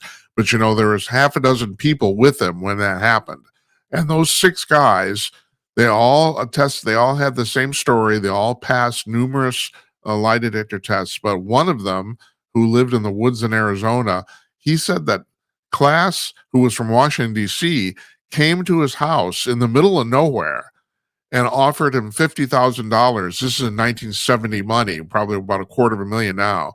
$50,000 to change his story. And I looked at that. Well, that's proof that somebody's buying somebody off because Class doesn't have that sort of money, and it wouldn't make any difference to him. And you're absolutely right here. Sooner or later, you offer somebody $100 million, and you can rifle through the Rolodex of politicians. Somebody's going to take it. Maybe not every single one, but some of them you'll finally hit somebody who will. You know, there's no doubt about that. That's right. It's That's right. It's a lot of money, and not everybody is like morally good. I mean, people need money. The majority of presidents, I would say, fit in this category where they're doing it for the money. Trump is the only president. I'm sorry to say this, but Trump is the only president that I've seen that's really doing. He's the only one that I've ever seen that seems to be really doing this because he wants to make a change. He really yeah, wants to do this. It's not about the money, and it's proof that he's not even taking a salary. How right. can people not see this? Well, but think about this. Now If this is like I'm playing master of the obvious here, he doesn't need the money. He's a billionaire. he doesn't need the money. There's only 1,000 billionaires in the entire United States. I mean, he doesn't need the money. It's like, so yeah, you could offer him $100 million. Well, what is that? Depends on what his worth is on any particular day, but that's probably like only like 5% of his fortune. He doesn't need 5%. He doesn't need an extra 5%. Yeah. So no, no, the fact that he's rich, ridiculously rich, actually makes him above reproach. And it's counterintuitive. People say, oh, he's a billionaire. He just wants more money. No, he doesn't need the money. It's all, I mean, you have the exact point. It's the very reason people should elect people that rich, is they don't need the money. They can't be bought. That's right. And that's why I think that China was scared, very, very scared. And Oh, I think oh, China's history has not. they're still Go ahead, scared. Tim. They're still scared, I think. Yeah, Yeah. yeah, they're scared. They're scared. I it just seems. I think that they paid off so many politicians. I saw interviews from a long time ago where all these politicians were saying bad stuff about China, but then like after Clinton became president, a bunch of these politicians were like, "Yeah, we got to stand with China. China's like here to help us," and they were taking China's side. Nancy Pelosi, in particular, Right. that she had. There were interviews where she was saying we have to tariff China. We should be careful of what China is capable of. And then suddenly later, like after Clinton became president, I don't know if it was Clinton or maybe a little bit before, but she was saying all these pro-China stuff. And the same with Biden and who's that other president? Even Obama. They're pro-China now, and it's just weird. And I just think that they're being paid off. Yeah. Well, That's would you say, I my mean, I point. have to be careful because legally I have to qualify this. This is my personal opinion, but I think it was pretty obvious that Joe Biden was being paid off too. You know, I mean, his Oh, son was going over 100. there. I mean, it's like, oh, there's more proof that he was being paid off than almost any other person. Yeah, yeah. I strongly believe that when Trump ran for president and he won, China got scared, completely scared, because now they're facing somebody that they can't pay off, and someone that sees their corruption, Right. or is it called corruption? They're not part of our government. They're just doing something. Yeah, maybe I corruption. call that They're, corruption. Yeah. they're just okay. Yeah, yeah. Their corruption towards this country. It's Okay. not good. I But actually have a it is what it. Yeah. I have a local story about this. I've told this story on the show before, but because it's pertinent to the discussion, I'm gonna tell it again. So, so here in Minneapolis, the Mayo Clinic's in Minnesota, the main office. It's in a town called Rochester, which is about 90 minutes south of Minneapolis. And Rochester is not a very particularly big city. It's only about 100,000 people. As a matter of fact, the only really big industry in that city is the Mayo Clinic, and the Mayo Clinic completely dominates that town. It was until the clinic was built there, a tiny little town.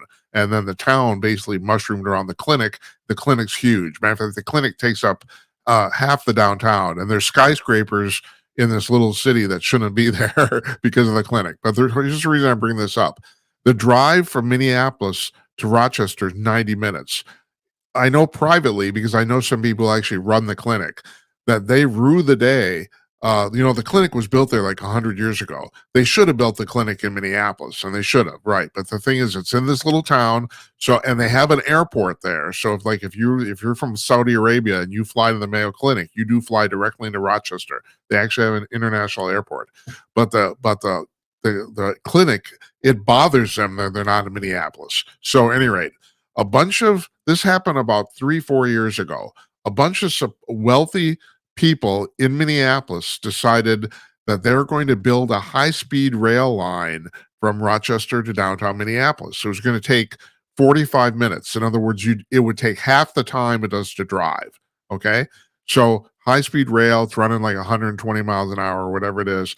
And the amazing thing is, these guys, and they're all well-known people in town, they said, they cobbled this together. They said they did not want any government assistance. They were going to do this entirely on their own, and they were going to pay for the whole thing by the fares. That was it. Oh, that's really cool. Okay, no government, so we're plowing ahead on this project. Well, my cousin works in transportation at the state of Minnesota at the Capitol, and a year or two went by, and I asked him. I said, Andy, what happened with that high speed rail from Rochester to downtown Minneapolis? He said, I'll tell you what happened. He said, we finally figured out that these guys, these rich men in Minneapolis, were all fronting for the Chinese government. He said the Chinese government was actually going to own this rail line, and that was not apparent by the people. It was not obvious from the people who said they were going to own it, and that's why we shut it down. We shut it down, and the whole thing quietly went away.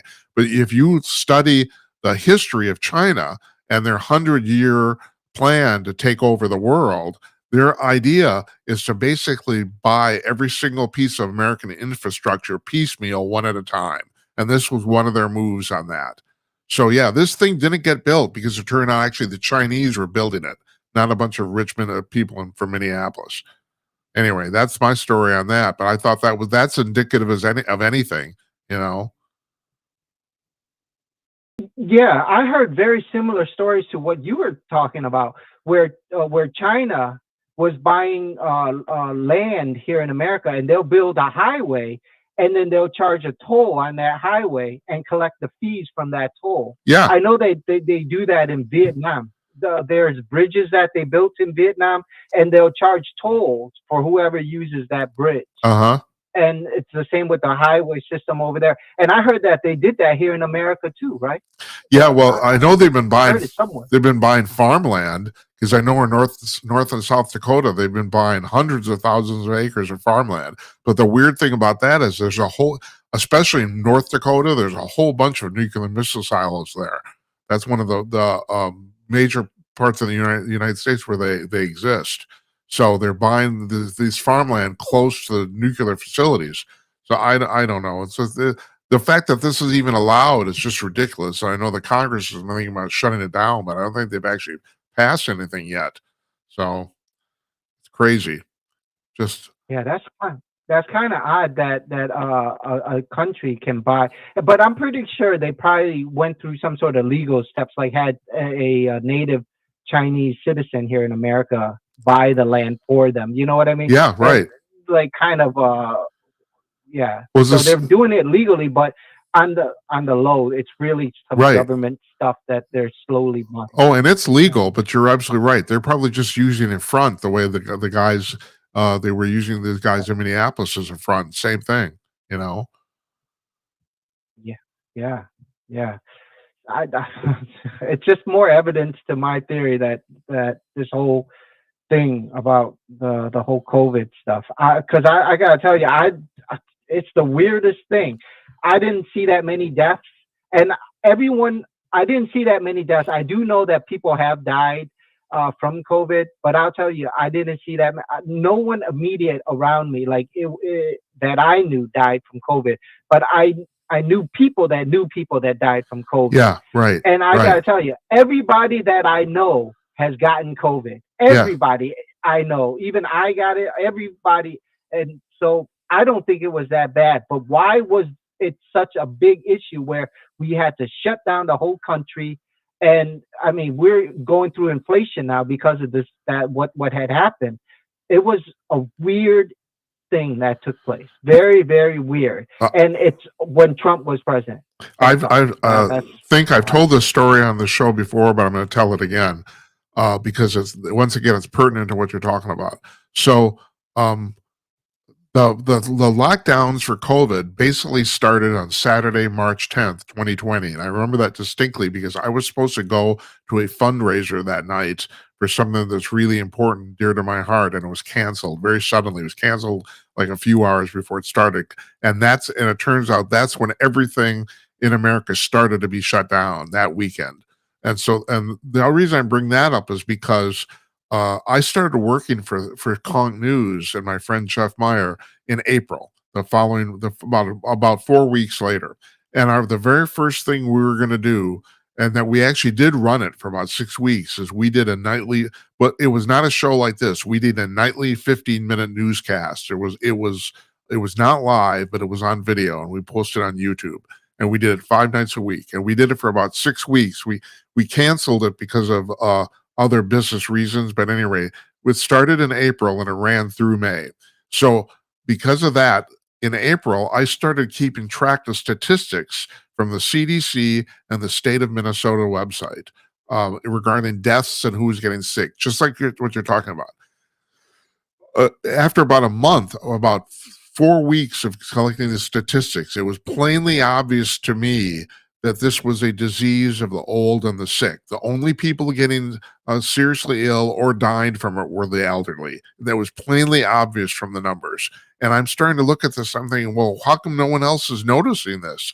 It's like I'm not, did I miss something here? It's like what's going on? Because yeah, okay, they're shutting the entire country down, and yet the only people who are really having a bad time with this are old people, people who are already elderly and basically already sick. And I'm thinking, and then I'm starting to look into the fact and this goes to what you're talking about. Influenza, like the flu, the regular ordinary flu, kills an average of 40,000 people in America every year. And 2018, 2 years before I started studying this, it was at its high point. It was 80,000 that year. That's the most it's ever been before or since. And so we went through the pandemic, the COVID pandemic. We were a good 3 years into it before we crossed the 40,000 person mark in deaths. And obviously, that's exactly what you're talking about the fact that, okay, so, I was keeping track of the fact okay, I'm comparing this to the flu. And it took 3 years before the COVID deaths caught up with the flu. And then finally, at the very end of the pandemic, it did overtake the flu, but not by much. It wasn't much at all. And it still didn't hit 80,000 people. It didn't. And so this whole thing, I mean, I was looking at this. We stopped the nightly newscast in May for non related reasons to that. But we stopped doing it. But yeah, there was nothing going on here. You're absolutely right. My point is, it was evident to me really early. Just looking at the numbers, it was plainly obvious. We were only like a few weeks into this. I thought, well, the only people dying from this are people who are already old and sick. And it's like, well, that's crazy. And we completely changed our lives for 3 years to accommodate something that basically wasn't real. You could not have, you completely nailed this. You're absolutely right. It's criminal in retrospect. It's awful. Yeah, it wasn't serious. That was the thing. It wasn't as serious as like the media made it out to be. I Right. remember watching these clips, which were banned from Facebook and YouTube, all social media, where people were going into these hospitals filming, and they were empty. Yeah. The first time I've ever heard this word, furlough, was on the TV one day, where this was like a year after COVID, where the news report was saying, well, a lot of employees are being furloughed now because there's not enough patients. Furlough means like because there's not enough work, they have to let them go. Yeah. And because there wasn't enough patients in these hospitals, they had to let their staff go. Not just that, a bunch of TikTok videos of nurses and doctors dancing. When there's a COVID epidemic, they had so much time to do dancing. Social media locked us down from putting comments, all this. There was something skeptical going on, Jim. You got to even admit this. There was something very weird going on, right? Nefarious, diabolical Right. going on at that time. I totally agree with you. I can't argue with that at all. You're absolutely right. Yeah, yeah.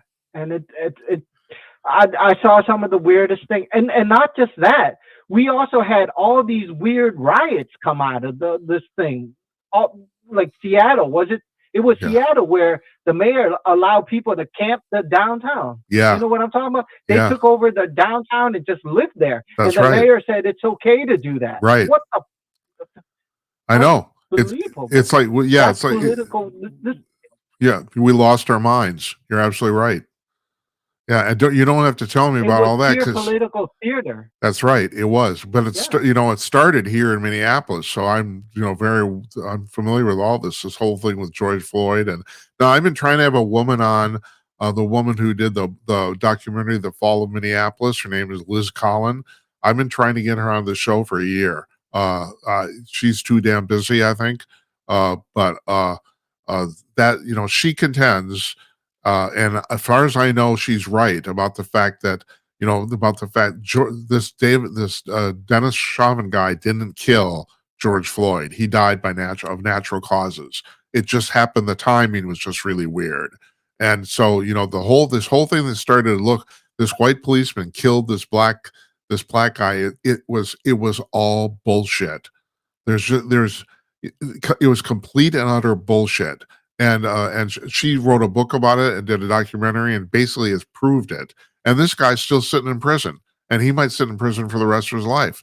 It's really terrible. He did not kill this guy. He didn't. This guy died of natural causes on his own. And No, the bags of drugs that George Floyd swallowed. yeah, right. Yeah, That's right. the bags of drugs that he swallowed that day. And No one even talks about that. no, that's what He she's right. swallowed a whole bunch of drugs to hide it. And the problem is how that he had a heart condition already. So what happened was that those drugs reacted to his already existing heart condition, and that killed him. You're absolutely correct. That's what happened, apparently, allegedly. I guess whatever. But yeah, Yeah. so no, it had nothing. It's I don't know. It's just it's really really sad, and that happened on a Monday afternoon, and everyone was asking me, well, Jim, what's going to happen? I said, well, there's going to be a big riot on Wednesday, and they said, why Wednesday? Why not tomorrow? And that I said that's because it's going to take Antifa 24 hours to get here. And that's exactly what happened. The riot was on Wednesday. It wasn't on Tuesday because all the Antifa people had to fly in. It was just like no. Think you could not be more right about this. It was like we all lost. It was bizarre world. We all lost our minds. It's like unbelievable, and they took advantage of panic or fear, or whatever the hell you want to call it. I mean, but I think people have gotten wise to this. Do you? Do you think that's true? People have started to figure this out. I slowly, I think this generation, from what I hear, this generation is more conservative now, and I think that this generation, I pray, if there is a God or somebody, I pray that this generation thinks for themselves and realize the truth and stop listening to this media bullshit. It's just so much manipulation in society through the media right now that I pray that they unplug, Yeah, from this nonsense right. and start really just thinking and just seeing for themselves what life is like, and not listening to music, watching these movies, and watching these news and TV shows that are subliminally putting messages into their psyche. And to Jim, I gotta tell you, I just saw the movies right now that are coming out. You know, I can go so deep into this, but the movies right now are terrible. Do you know this? The movies are the prime Yes. example is Snow White. There's a bunch. I can tell you, Sinners and Accountant 2. These movies right now are terrible movies, but they have subliminal messages in them. Yeah. Like for woke agendas and stuff. That's all the movies are right now. They're just subliminal agenda messages right now. But And I, we, I'm, I'm I'm hoping that people can realize this. Go ahead, Jim, please. I was going to say, I'm gonna get mad. no, no, I'm no, gonna no. talk That's about. okay. It's all right that you get mad, but I was going to say, I think there's some proof to the pudding in that. I think because no one's going to see any of these movies. I don't know if you've seen; they're failing miserably at the box office, miserably. I think Yeah. maybe that's kind of proof of the fact that maybe people are figuring it out. I don't know. Yeah, and I hope that this generation, the reason why this is what you're saying is that they're realizing it, and that's why Yeah. they don't want to see this type of Right. crap, Right. because they see the propaganda in these movies. I'm hoping that's what it is, but my fear is this: is that the left, or whoever, this NGO, Illuminati, whatever you want to call this group that's trying to manipulate society. I hope that they don't catch on, and because I know that they're very cunning. They're Yeah. extremely cunning. When you could put a president, like a running like what is it called when you're running for president? A running president, Uh, whatever. Like what when you could put Joe Candidate? Biden in the basement and not do any. Go ahead, Jim. No, no, no, What were no. you going to say? You go ahead. No, go ahead. When you could have Joe Biden in the basement, not do any conferences. Trump was going all over the place doing conferences, having thousands of people at his meetings, at these conferences. conventions, but Biden was in his basement doing nothing, and he still becomes president. That's cunning. That's pure cunning. That he won. Yeah. Do you know there should have been no reason he won as president? There should have been no reason, but they knew what they were doing. They knew that they didn't want him to talk because honestly, if he opened his mouth, people would have changed. And honestly, really, he didn't need to do anything. They had it all taken care of. They were planning exactly how they're going to win, and they won. Well, not only that So thing, with the ballots, you could make an argument that he never did do anything. That was kind of the point. That's even the reason they wanted him is because they could manipulate him. It's like, and they did. Yeah. So it's by the skin and then you start thinking about this too. People say, well, Trump won in a landslide. No, it wasn't a landslide. It was decisive, but it wasn't a landslide. You still had 45% of the public that voted against him. So I look at the fact that we barely won. It's like kind of like World War II. I was talking to Jonathan Lockwood about the fact that, people have to understand this. People say, oh, it was God's intention that we won World War II. We barely won. We're lucky as hell that we won. And in some ways, that's true here, too. There's still 45% of the public that voted against Trump, that actually voted for what's her name. And she's clearly incompetent. I mean, this is my qualification of what you're saying. And this scares the crap out of me, but I think there might be some truth to it. My friend David Strom, who hasn't been on the show for a couple months now, but he used to come on regularly. He has said, and unfortunately, I think he said that he's pessimistic in the long term because he said these people are never, ever going to give up and that they will very, very slowly end up getting their way. I don't know how slow, I don't know if that's like 20 years or 100 years, but I think he might be right. And that's very, very depressing. I don't know if that's true or not. I hope it isn't. But yeah, and he's right. They're never going to give up. They never will. It's the only thing they have going for them. The only thing they live for, really. I mean, most of these people have nothing going on. So they live to do this shit.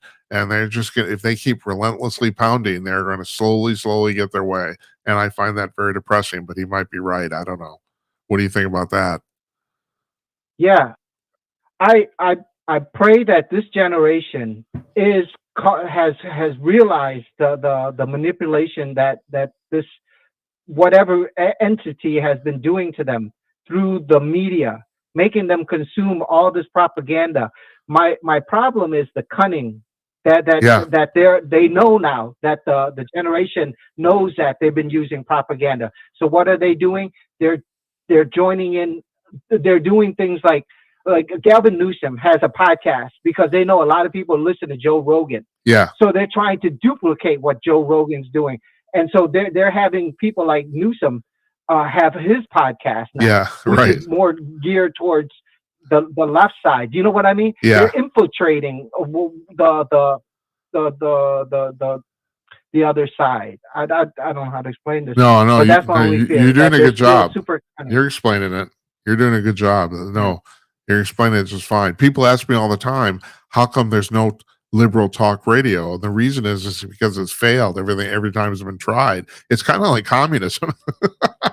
No, there's no liberal talk radio because nobody wants to listen to it. It's tried over and over again. I can think of there's only really two well-known liberal talk radio hosts in the United States. I bet you've never heard of either one of them. The only reason I know is because I'm in the business. That's the only reason. Yeah. So no, it's just kind of the same thing. Yeah, you're right.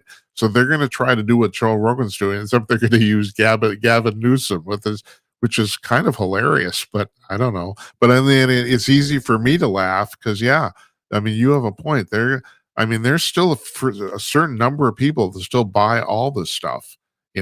So the example just this week is this whole thing about this MS-13 gang member being sent over to El Salvador, and they're trying to bring him back. Nobody,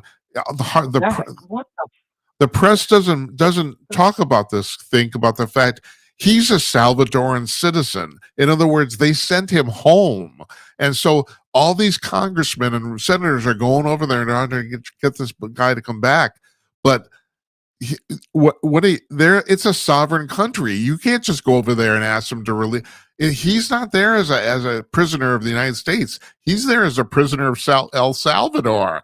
It's just hilarious, and nobody ever mentions this. This guy is a Salvadoran citizen.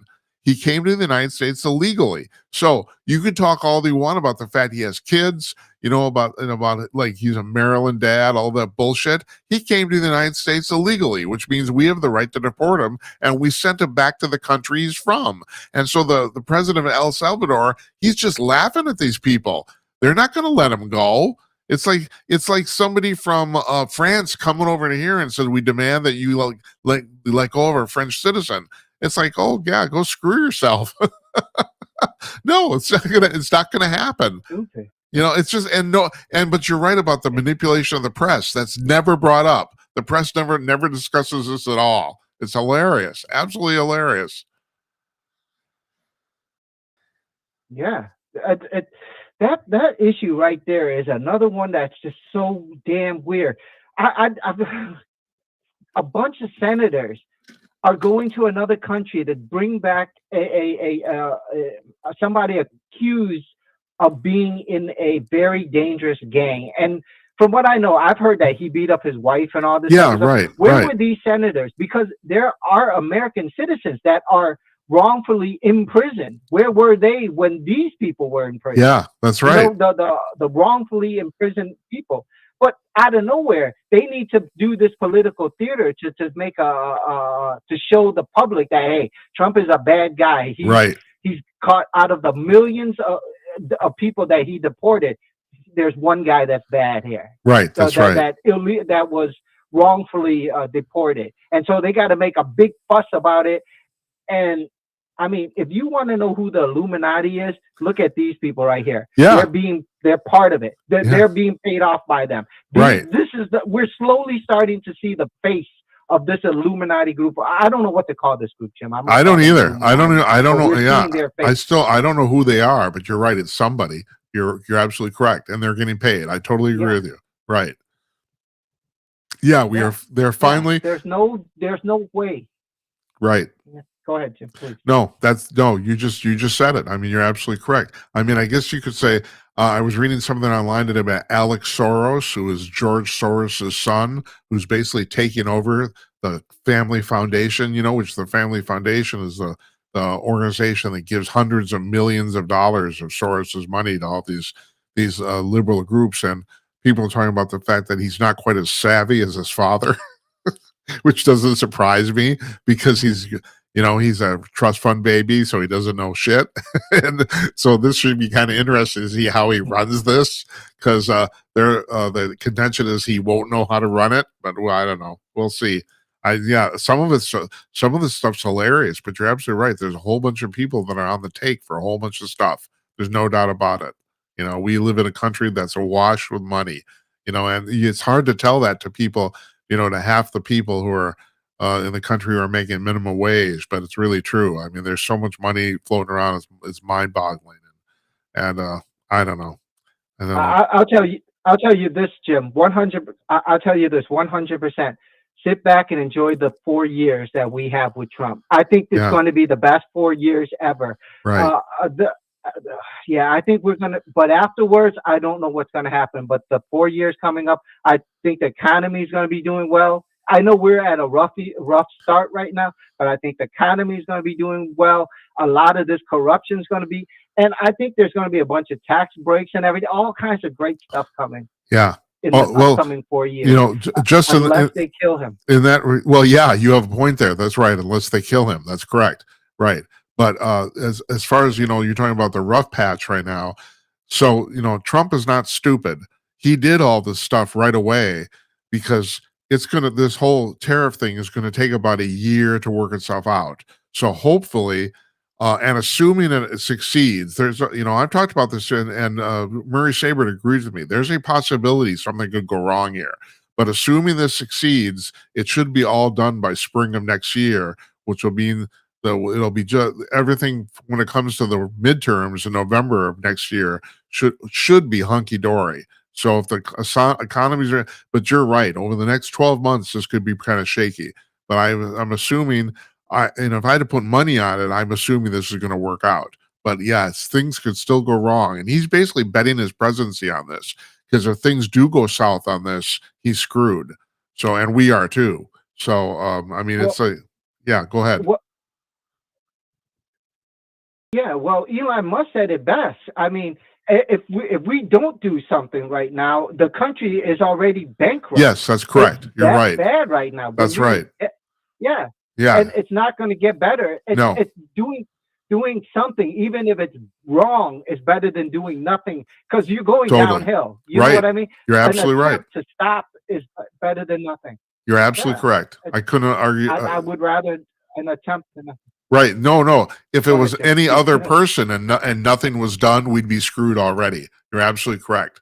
So yeah, I mean, yeah, this is basically it's like this is the kind of the Hail Mary pass here. You know, if this we if he had done nothing, we had been screwed. So you're absolutely correct about that. It's like Yes. it's going to be really interesting. You don't think? I tell you what. Let's wrap it out with that because I'm going to go. Okay. Okay, you Uh, got uh, it. uh, Thanks for having me on again, Jim. I love Thanks. talking to you. Thanks for Uh, calling. I really appreciate it. You take care. All right. We'll talk to you soon. you have a nice day. Yeah. Take care. Yep. Bye bye. That's Think calling from upstate New York. Love talking to that guy. He's great. All right, folks. We're going to wrap it up for this evening. I tell you what. So tomorrow night we got Larry Newman coming on, bail bondsman extraordinaire and Bigfoot official or sanctioned Bigfoot investigator. He's an investigator for the Bigfoot Field Research Organization, which if you that's kind of like the Bigfoot version of MUFON for the UFO things. It's the premier Bigfoot organization in the United States. So we always have a great time talking to him. He will have plenty of opinions on the Democrats and plenty of opinions on the Bigfoot sightings too. So, so you don't get that in one person very often. So that's why I love talking to Larry. Thursday night, don't know what's going on, but we're doing something. We got something coming on Thursday night. So that's our week here.